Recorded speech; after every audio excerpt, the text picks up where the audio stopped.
Hi, welcome back to the podcast. If you're a new listener, thanks for finding us. If you're a veteran of this podcast, thanks for coming back. And we have Hans here with us with his beautiful beard. We're going to talk about gun shyness. That's the topic today, and Hans has great knowledge of this. Well, don't oversell me, man. I got to oversell you. People need to listen. He has to deliver. I'll stay on my own merit. So gun shyness, right? Everybody who has dog is kind of worried about that. Yeah. Gun shyness. In other words, you want to have your dog to be resilient around gunfire. If you are a police officer or if you are a personal protection trainer, you know, and that's a gunfire which you are making, you know, you shooting or somebody shooting at you, yeah. Right? So you want the dog to not to get off crazy. And then you have, you know, that then reflects later on in storms, thunderstorms. Mm-hmm. And fireworks, yeah. You know, yeah. And there's every kind of, like a thunderstorm or fireworks are a little different from gunfire. Each of these noises has a specific characteristics, I mean, cause of it, right? No, well, yeah, but that's not what I'm trying to say. What I'm trying to say is, let's say gunfire, let's start with that, right? So when you shoot a gun, there's many noises coming together. Even the sight of the gun could make dog to be gun shy, right? So we start with the sight of the gun. Then when you rack the, let's say, handgun, that noise. Then we have when you even click the safety off, that will click. Mm-hmm. I've seen dog completely flip because of that, because they know what's coming. Yeah. And then you have, you know, you pull the trigger and the gun fires and you have the explosion of the, you know. Mm-hmm. Then the slide on the handgun goes back and forth, that makes noise, mm-hmm. Okay. And then you have the bullet hissing through the air, mm-hmm. You know, hitting the ground or wall or something over there. You know, so it's a complex thing. So when you know, when you're practicing for gunfire, you cannot just use blank gun, because a lot of those noises are not there, like the bullet hissing through the air. There is not in blank gun, right? Yeah. You know, so you got to make sure the dog is good in all of that stuff. And in thunder, it's different again. You know, you have a lightning, and then a few seconds later, you have the clap, the thunder clap. Yeah. And in fireworks, you have the lights, you know, and all that. So every one of those has a little different, different composition of noises, mm-hmm. Of sounds, yeah. And or even views, right? Looking, sight, you know. You know, so when you have, so let's start with the gunfire, right? Or let's just focus on gunfire. When you focus on gunfire, you start. I've done it many times. Let's say I'm raising puppies and they're gonna go to law enforcement, or you can do it with all puppies or protection, and oh, I forgot one important sound, which I'm going to use now. When the bullet is flying through the air, right, it goes through a sound barrier. Not all of them, but most of them, or a lot of them, go through the sound barrier. You have subsonic and, you know, bullets which go below sound barrier, and then you have bullets which go through sound barrier. And that crack, which you hear when you fire a gun, it's actually not the explosion, but it's the bullet breaking the sound barrier like a jet. Mm-hmm. You know, it's the same thing. And so, and every gunfire you can not every, but most of the Gunfire have that, right? So I get the dog desensitized to that, or actually I condition them with classical conditioning. That's a good thing, right? In other words, there's no negative connotation with that. And what I do, I take a buggy whip or a agitation whip, and I pop it, pop, pop. What do you think that sound which the whip does is? That the tip of the whip goes so fast through the air, if you do it right, that it breaks a sound barrier. That the tip of the whip, you're like Chuck Yeager, man. You're cracking the whip and you're breaking sound barrier, right? That's where that sound comes from. And that's where that sound comes from, right? So what I used to do with little puppies, I would, and I do more than that. I also do come at the same time, right? I say, kemnie, which means come, and then I go pop, pop, pop with the whip. Yeah. And then I feed them.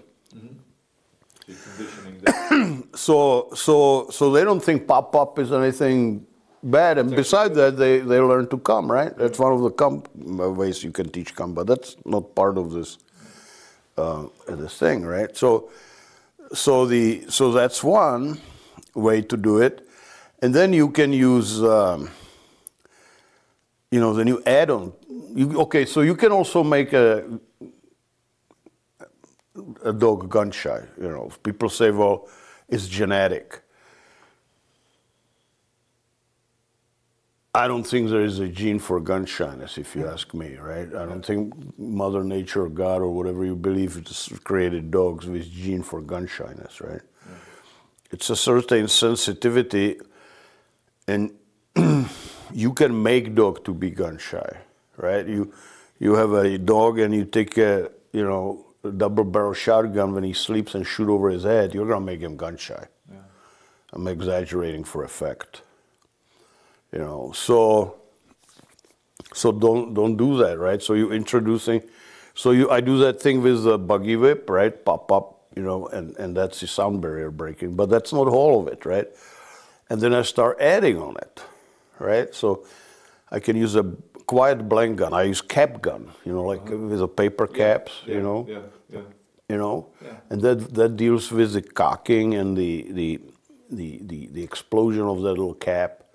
And I start with little tiny sounds, right? But they're same type of sounds like the explosion in a handgun, but they're really small, quiet, much quieter noises. Yeah.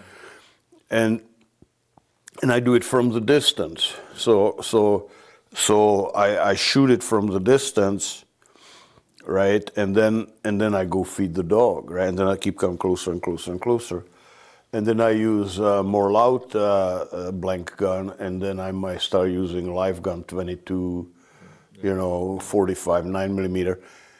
I know 45 is bigger caliber than 9mm, but 45 doesn't go through sound barrier, most of them, and 9mm, most of them do get through sound barrier. So shooting 9mm is usually much more painful for the ears than 45, right?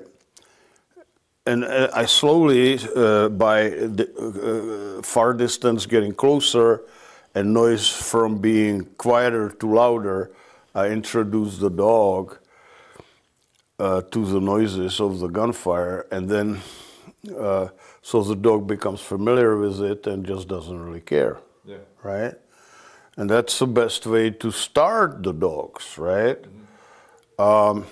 Of course, you may have a dog which already is gun shy, right? Yeah. So now what do you do with that, right? Yeah. It's kind of, you can do what I just said, with the buggy whip and stuff, but once the default is there, it's really hard to break it. So the main thing is try not to make the dog gun shy. And people banging dishes around puppies and all that. Don't do that.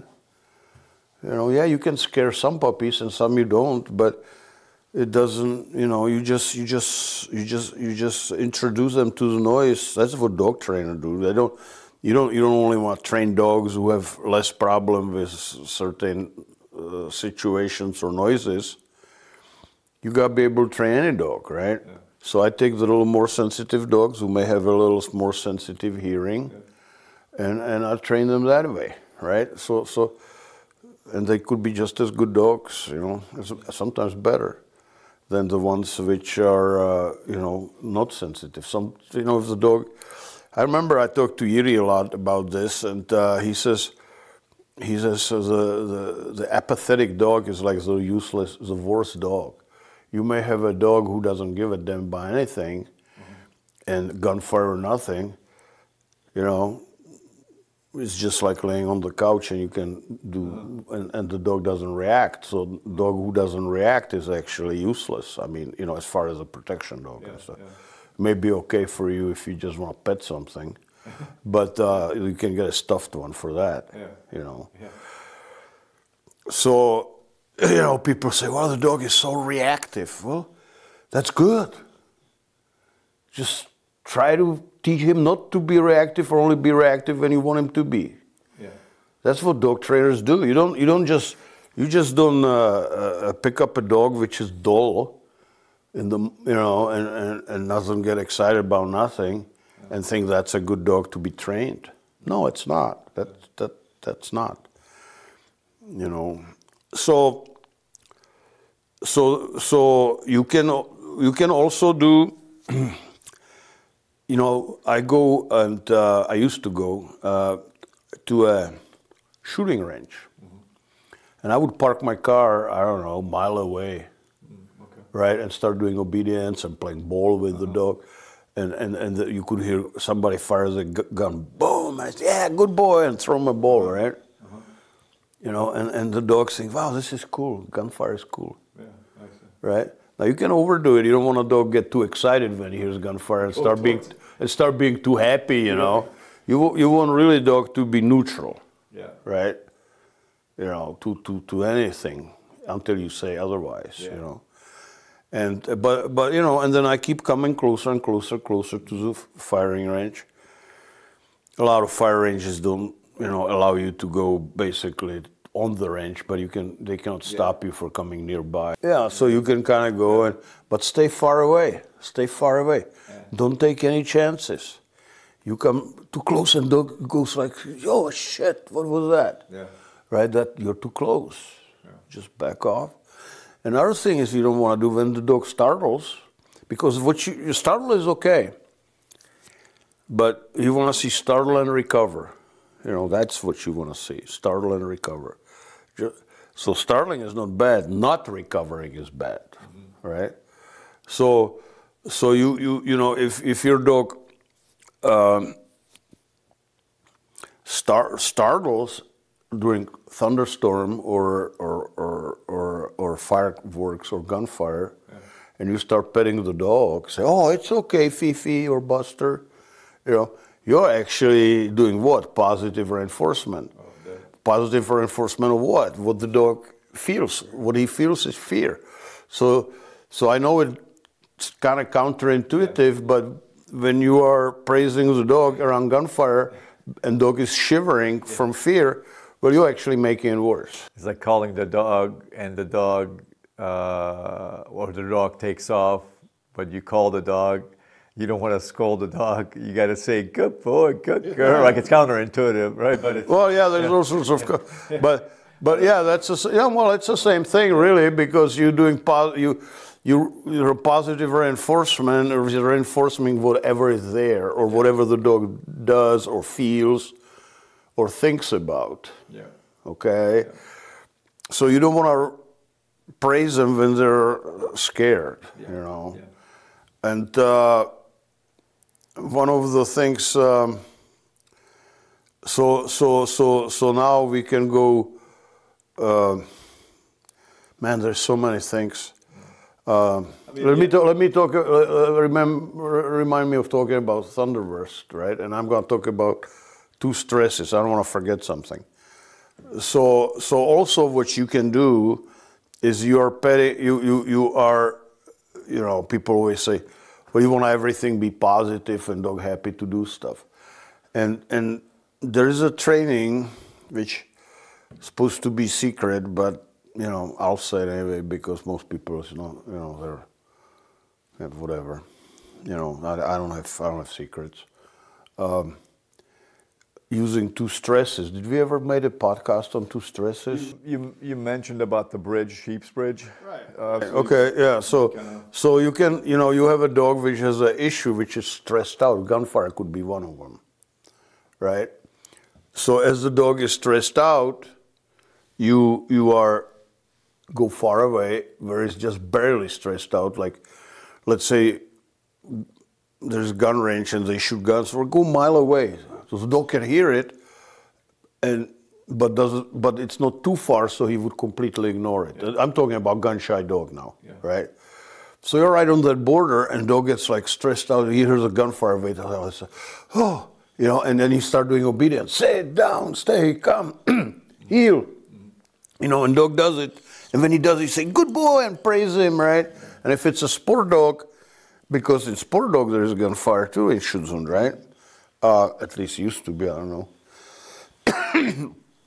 So you can reward it with a toy or something, right? In sport dogs, not in protection dogs, right?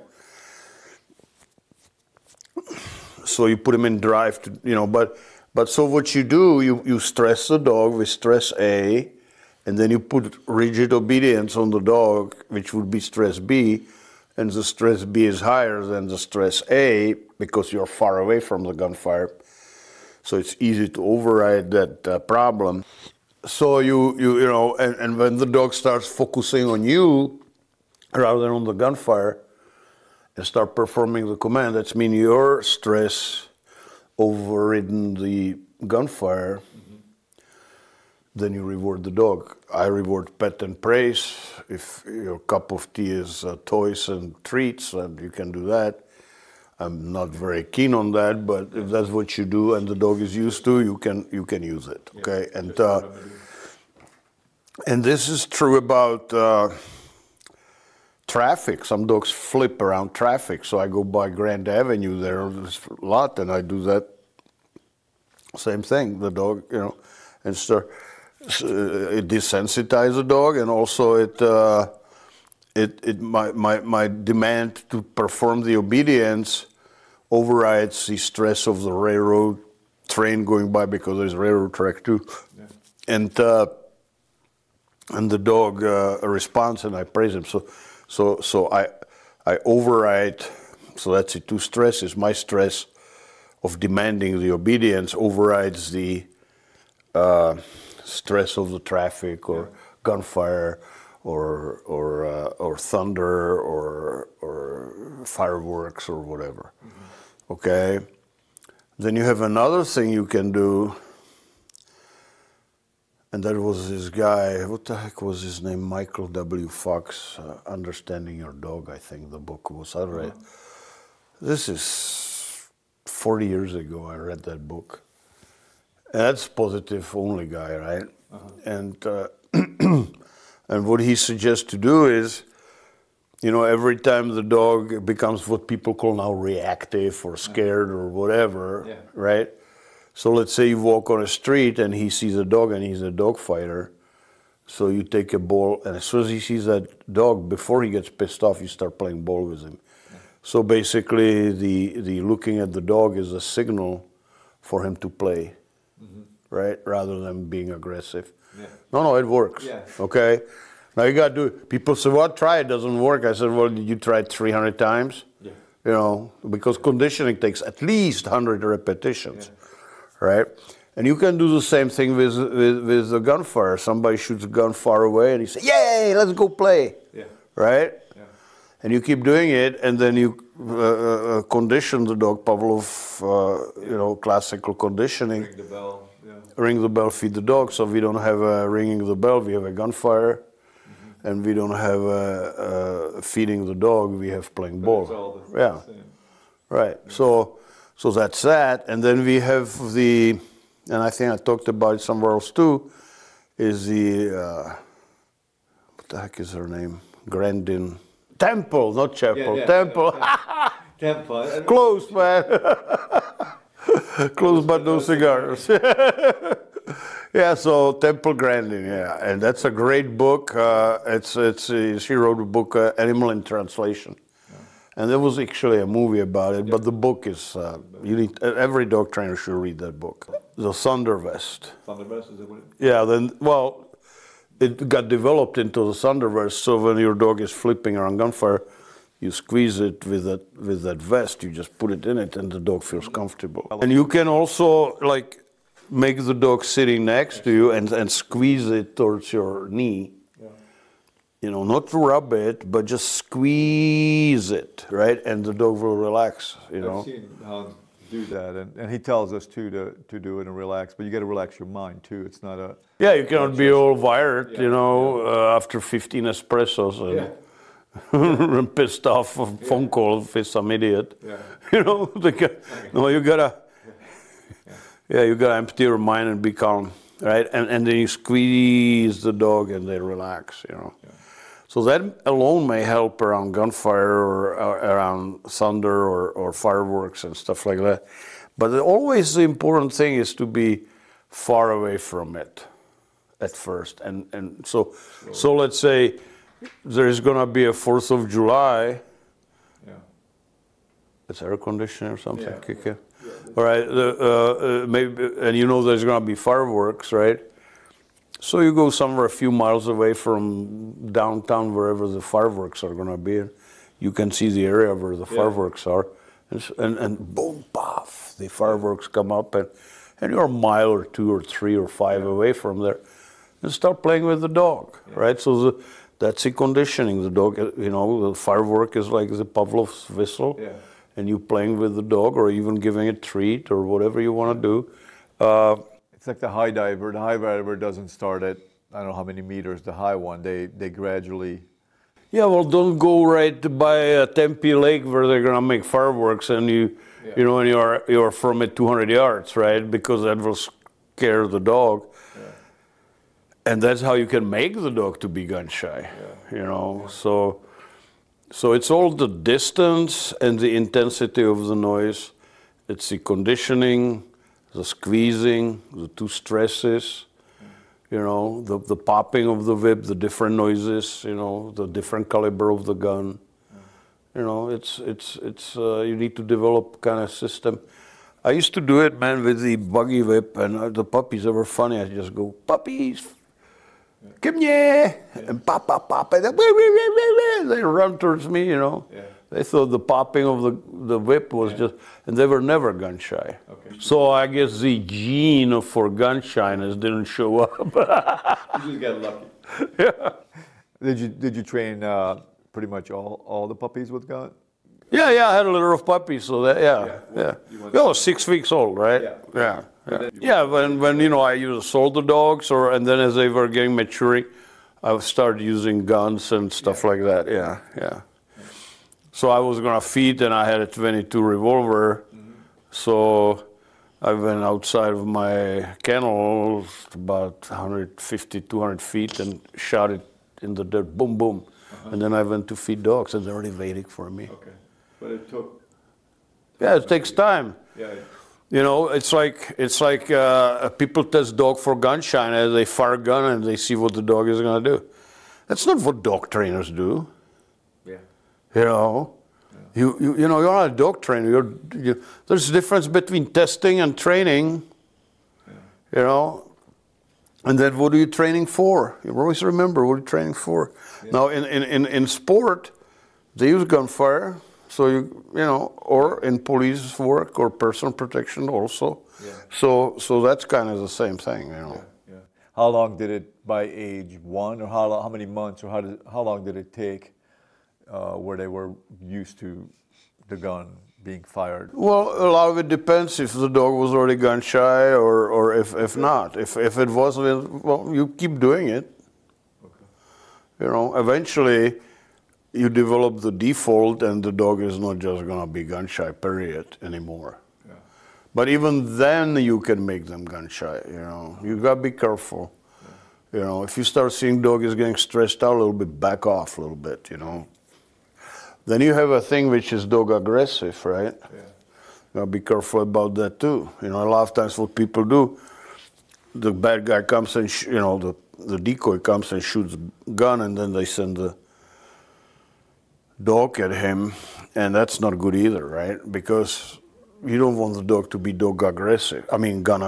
You don't want the dog to attack somebody just because it shoots the gun. It could be your partner, as a police officer, or it could be you. Yeah. You know, you don't want the dog to be aggressive on gunfire. Another thing is gun excitability. I remember. Oh, I remember that story you told me. Yeah, you know, I'm kind of almost ashamed to say it, but it's a good example. This is 30, 40 years ago. I went in the desert, and I had my AK-47. I put a paper plate about 200 feet or 300 feet away from me, and I'm shooting my AK at that, and suddenly I see my dog is hopping right in front of my muzzle. I'm pop, pop, pop, and she's jumping. And, oh my God, you know. Nothing happened, of course, luckily.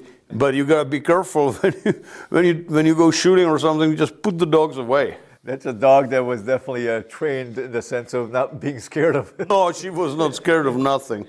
Her name was Barca. It was one of my best dogs I ever had. And then another thing is, you know, some dogs will run where the bullets are hitting the ground, try to grab the dirt popping up. Yeah. You know, so you just restrain the darn dog when you're shooting, okay? So they don't do anything like that, okay? Yeah. I mean, those are really real dangers, you know. And again, you know, if you are gonna go shoot somewhere, make sure the dog is far enough so you don't make them gun shy. Mm-hmm. You know, yeah.